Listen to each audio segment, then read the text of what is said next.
Child welfare workers must complete a broad range of tasks every day. Task assistance is a critical supervisor skill that you can use to help staff successfully perform their job duties and accomplish their work. In this clip, our supervisor Debbie demonstrates task assistance to help a worker who is stuck due to a perceived lack of resources. As you watch, look for these 4 critical components of providing task assistance. You know, I try to touch base with staff every day.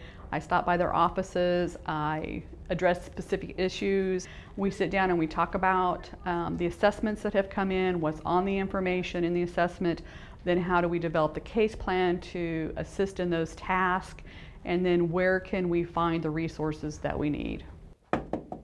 Angie! Hey, hi Debbie. How are you today?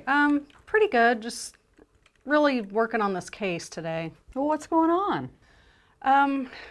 Transportation. I have a kid that I can't get home, and Dad's been missing a lot of visits.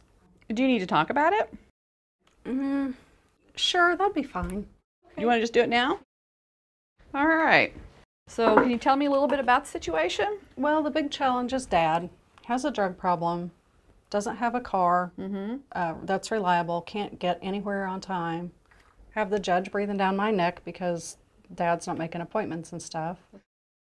We did buy him a bus ticket, and he's somehow lost that. So I'm just kind of at my wit's end on what to do with him getting to appointments and visits with the child.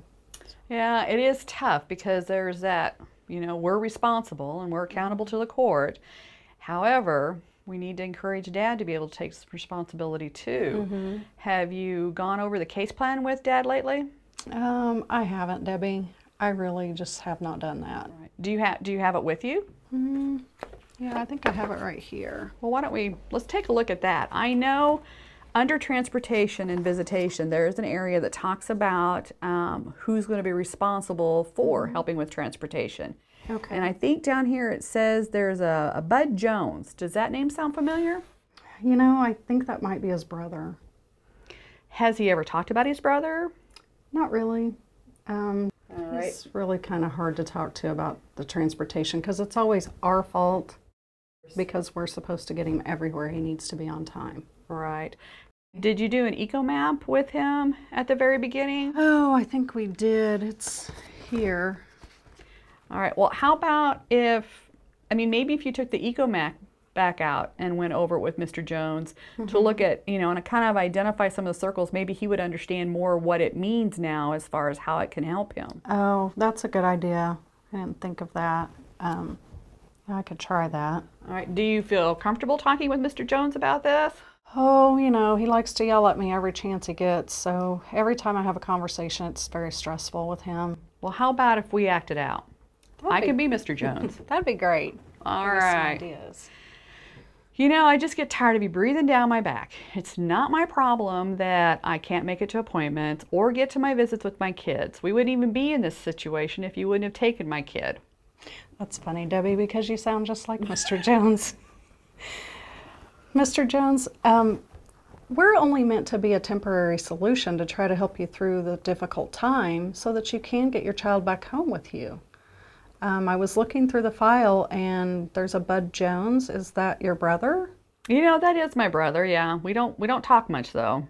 Do you think maybe he would be willing to help you out in this situation? Maybe drive you around? Oh, I suppose. He's got kids my kid's age, so I can check with him on that. Maybe if I help him, you know, with gas or something. Okay.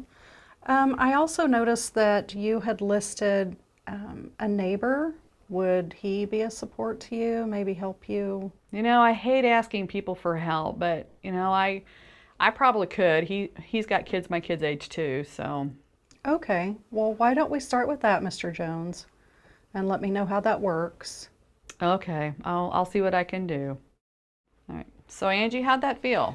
Well, definitely different than talking to Mr. Jones, but I appreciate that. It does give me some more ideas, because I was feeling pretty stuck on this. Now the other thing is we go through a training at the very beginning with new employees, and one of the areas we do a lot of work on is natural supports.